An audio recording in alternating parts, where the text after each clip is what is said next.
Leçon numéro 3.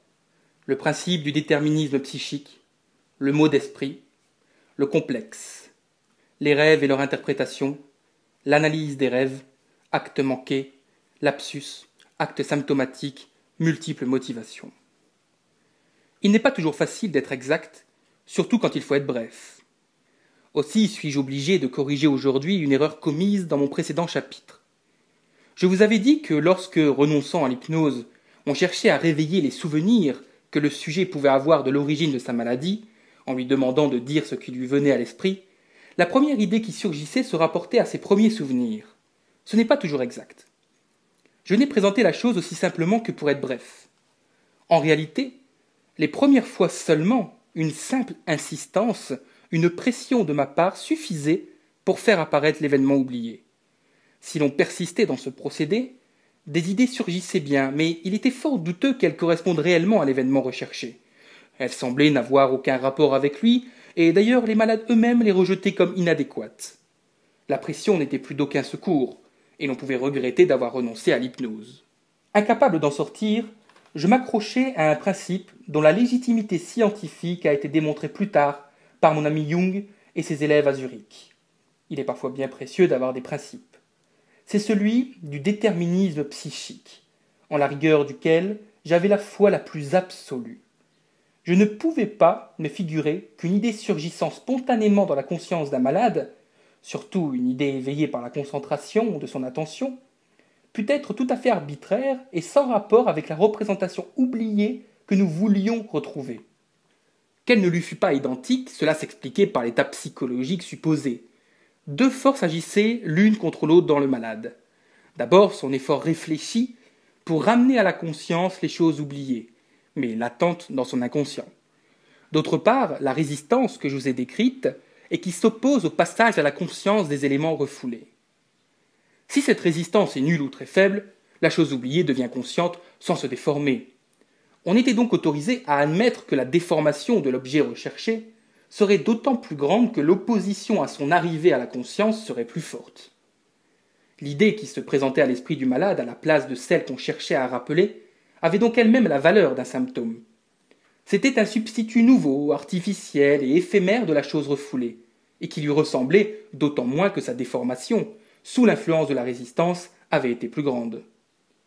Pourtant, il devait y avoir une certaine similitude avec la chose recherchée, puisque c'était un symptôme, et si la résistance n'était pas trop intense, il devait être possible de deviner, au moyen des idées spontanées, l'inconnu qui se dérobait. L'idée surgissant dans l'esprit du malade est, par rapport à l'élément refoulé, comme une allusion, comme une traduction de celui-ci dans un autre langage. Nous connaissons dans la vie psychique normale des situations analogues qui conduisent à des résultats semblables. Tel est le cas du mot d'esprit. Les problèmes de la technique psychanalytique m'ont obligé à m'occuper ainsi de la formation du mot d'esprit. Je vais vous en donner un exemple. On raconte que deux commerçants peu scrupuleux, ayant réussi à acquérir une grande fortune au moyen de spéculations pas très honnêtes, s'efforçaient d'être admis dans la bonne société. Il leur sembla donc utile de faire leur portrait par un peintre très célèbre et très cher. Les deux spéculateurs donnèrent une grande soirée pour faire admirer ces tableaux coûteux, et conduisirent eux-mêmes un critique d'art influent devant la paroi du salon où les portraits étaient suspendus l'un à côté de l'autre. Le critique considéra longuement les deux portraits, puis secoua la tête comme s'il lui manquait quelque chose, et se borna à demander, en indiquant l'espace libre entre les tableaux, où est le Christ. Analysons cette plaisanterie. Évidemment, le critique a voulu dire « Vous êtes de coquins, comme ceux entre lesquels on a crucifié Jésus-Christ ». Cependant, il ne l'a pas dit. Il a dit autre chose qui, au premier abord, paraît tout à fait étrange, incompréhensible, sans rapport avec la situation présente. On ne tarde pourtant pas à discerner dans cette exclamation du critique d'art l'expression de son mépris. Elle tient lieu d'une injure. Elle a la même valeur, la même signification, elle en est le substitut.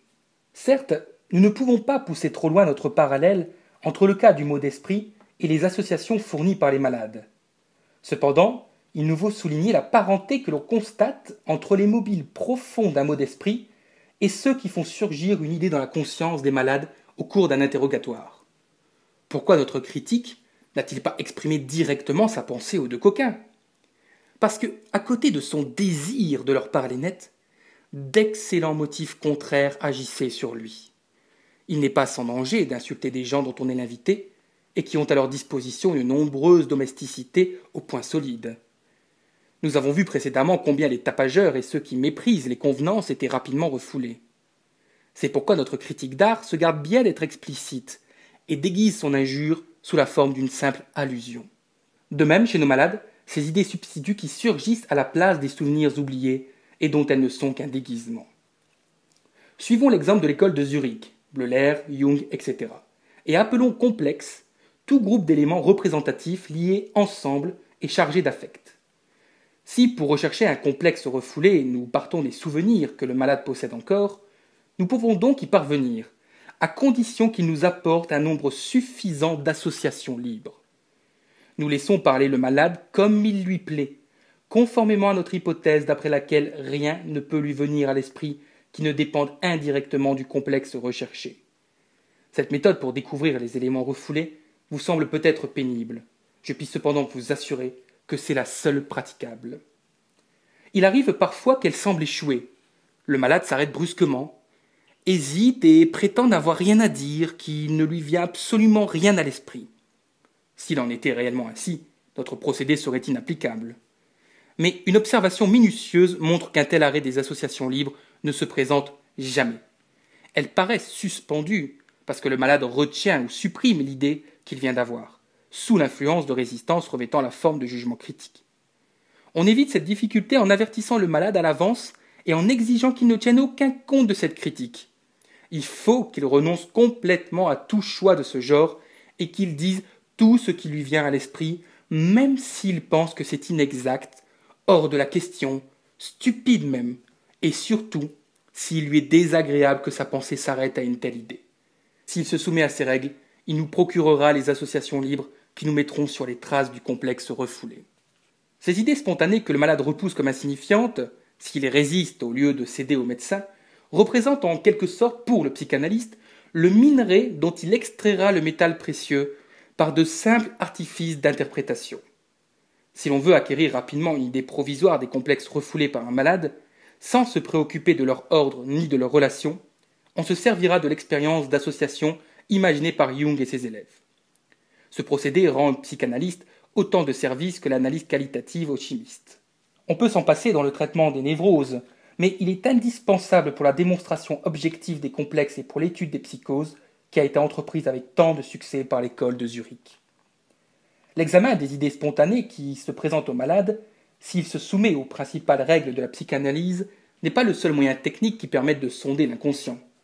Deux autres procédés conduisent au même but, l'interprétation des rêves et celle des erreurs et des lapsus. J'avoue m'être demandé si, au lieu de vous donner à grands traits une vue d'ensemble de la psychanalyse, je n'aurais pas mieux fait de vous exposer en détail l'interprétation des rêves. Un motif personnel et d'apparence secondaire m'en a détourné. Il m'a paru déplacé de me présenter comme un déchiffreur de songes, avant que vous ne sachiez l'importance que peut revêtir cet art dérisoire et suranné. L'interprétation des rêves est en réalité la voie royale de la connaissance de l'inconscient, la base la plus sûre de nos recherches. Et c'est l'étude des rêves, plus qu'aucune autre, qui vous convaincra de la valeur de la psychanalyse et vous formera à sa pratique. Quand on me demande comment on peut devenir psychanalyste, je réponds par l'étude de ses propres rêves.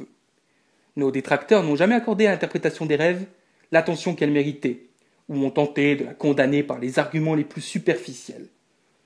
Or, si on parvient à résoudre le grand problème du rêve, les questions nouvelles que soulève la psychanalyse n'offrent plus aucune difficulté.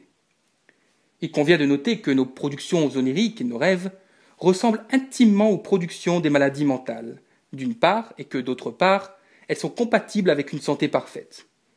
Celui qui se borne à s'étonner des illusions des sens, des idées bizarres et de toutes les fantasmagories que nous offre le rêve, au lieu de chercher à les comprendre, n'a pas la moindre chance de comprendre les productions anormales des états psychiques morbides.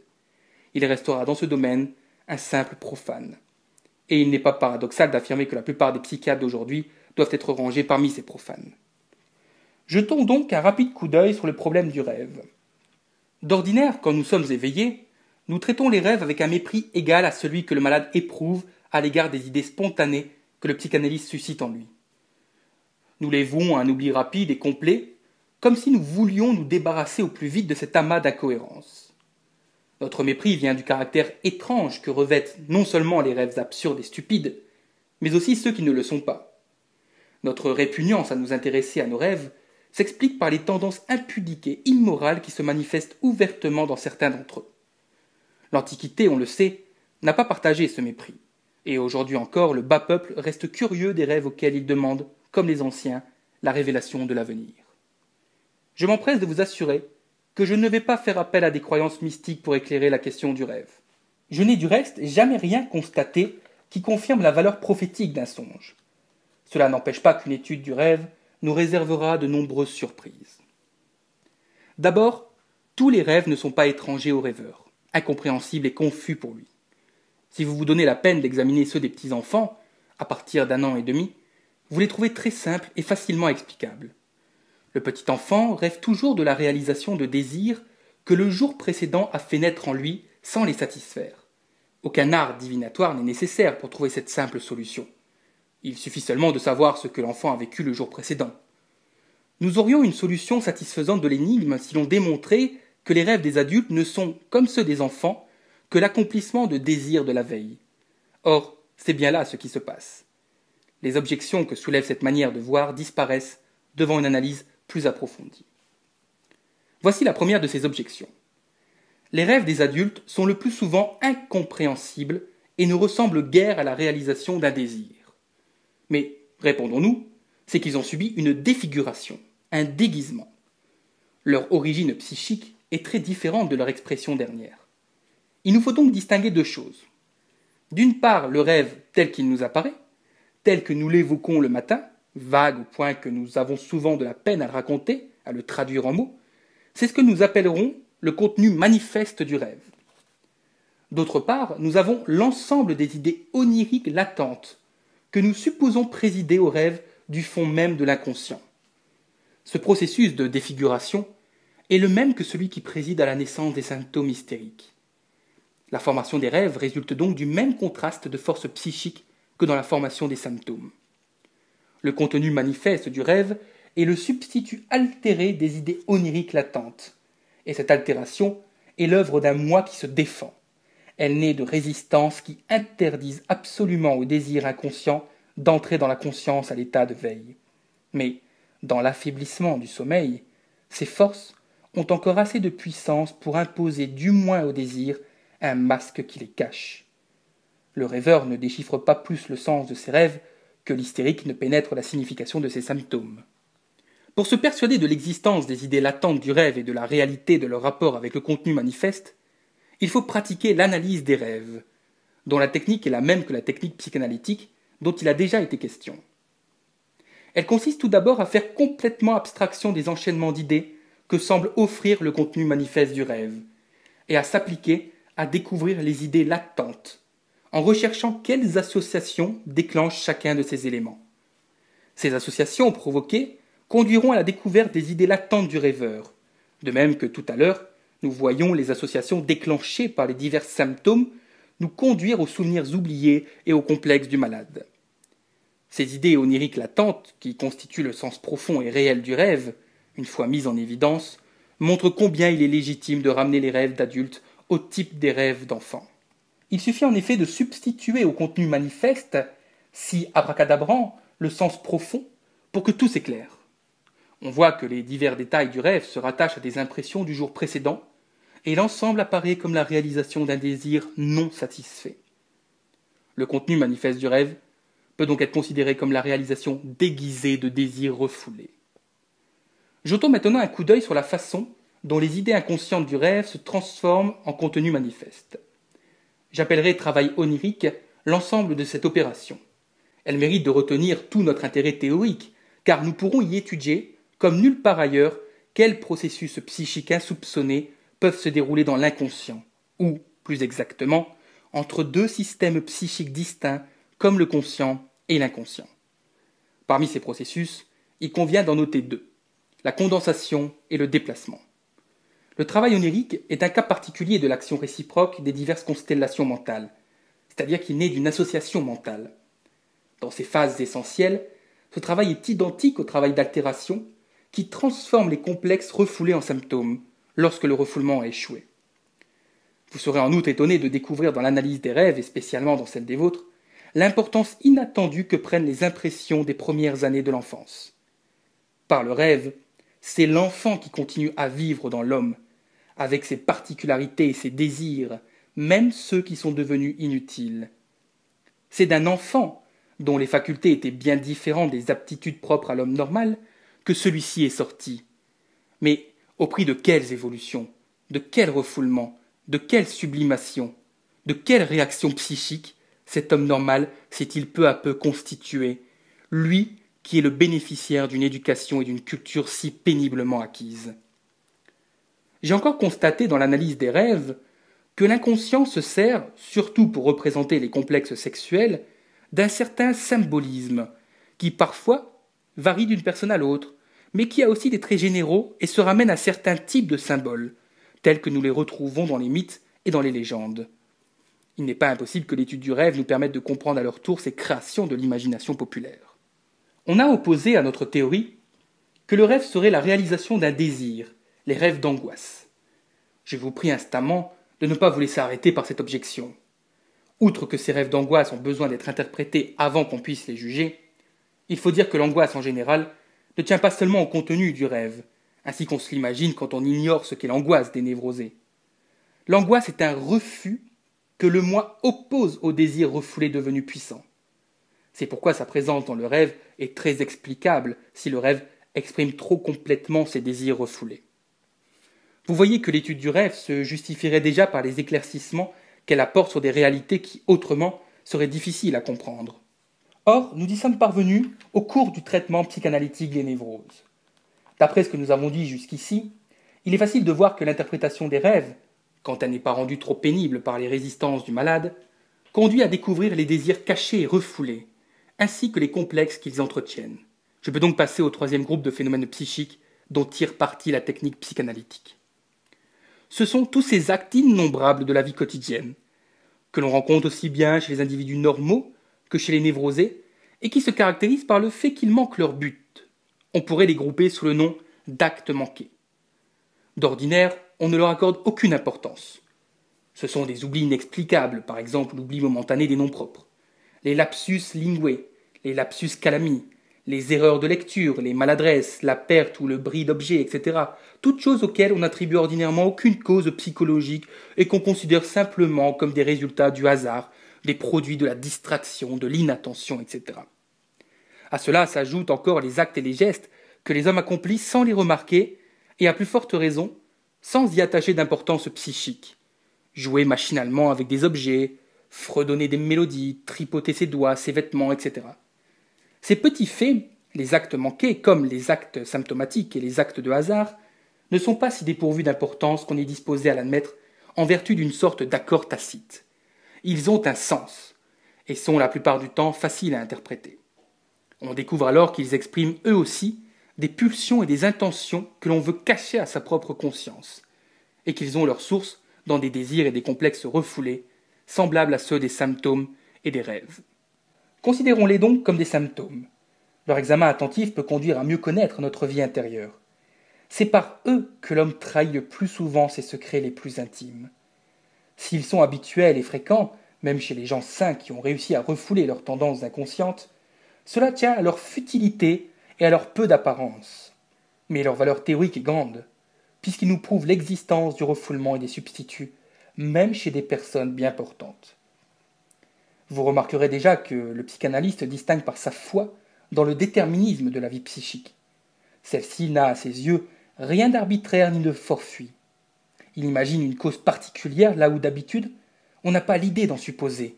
Bien plus, il fait souvent appel à plusieurs causes, à une multiple motivation pour rendre compte d'un phénomène psychique, alors que d'habitude on se déclare satisfait avec une seule cause pour chaque phénomène psychologique. Rassemblez maintenant tous les moyens de découvrir ce qui est caché, oublié, refoulé dans la vie psychique. L'étude des associations qui naissent spontanément dans l'esprit du malade, celle de ses rêves, de ses maladresses, actes manqués, actes symptomatiques de toutes sortes, ajoutez-y l'utilisation d'autres phénomènes qui se produisent Pendant le traitement psychanalytique, et sur lesquels je ferai plus tard quelques remarques quand je parlerai du transfert, vous conclurez avec moi que notre technique est déjà assez efficace pour amener à la conscience les éléments psychiques pathogènes et pour écarter les maux produits par la formation de symptômes substituts. Nous voyons, et nous nous en félicitons, que nos efforts thérapeutiques ont encore pour conséquence d'enrichir nos connaissances théoriques sur la vie psychique, normale et pathologique. Je ne sais si vous avez eu l'impression que la technique dont je viens de vous décrire l'arsenal est particulièrement difficile. Je crois qu'elle est tout à fait appropriée à son objet. Pourtant, cette technique n'est pas évidente d'elle-même. Elle doit être enseignée, comme la méthode histologique ou chirurgicale. Vous serez peut-être étonné d'apprendre que nous l'avons entendue jugée par une quantité de personnes qui ne savent rien de la psychanalyse, qui ne l'emploient pas et qui poussent l'ironie jusqu'à exiger que nous leur prouvions l'exactitude de nos résultats. Il y a certainement parmi ces adversaires des gens qui ont l'habitude de la pensée scientifique, qui par exemple ne repousseraient pas les conclusions d'une recherche au microscope parce qu'on ne pourrait pas les confirmer en examinant la préparation anatomique à l'œil nu, et qui en tout cas ne se prononceraient pas avant d'avoir considéré eux-mêmes la chose au moyen du microscope. Mais la psychanalyse, il est vrai, est dans une situation spéciale, qui lui rend plus difficile d'obtenir l'approbation. Que veut le psychanalyste en effet? Ramener à la surface de la conscience tout ce qui en a été refoulé. Or chacun de nous a refoulé beaucoup de choses que nous maintenons peut-être avec peine dans notre inconscient. La psychanalyse provoque donc chez ceux qui en entendent parler la même résistance qu'elle provoque chez les malades. C'est de là que vient sans doute l'opposition si vive, si instinctive que notre discipline a le don d'exciter. Cette résistance prend du reste le masque de l'opposition intellectuelle et enfante des arguments analogues à ceux que nous écartons chez nos malades au moyen de la règle psychanalytique fondamentale. Comme chez eux, nous pouvons aussi constater chez nos adversaires que leur jugement se laisse fréquemment influencer par des motifs affectifs, d'où leur tendance à la sévérité. La vanité de la conscience, qui repousse si dédaigneusement le rêve par exemple, est un des obstacles les plus sérieux à la pénétration des complexes inconscients. C'est pourquoi il est si difficile de persuader les hommes de la réalité de l'inconscient et de leur enseigner une nouveauté qui contredit les notions dont s'est accommodée leur conscience.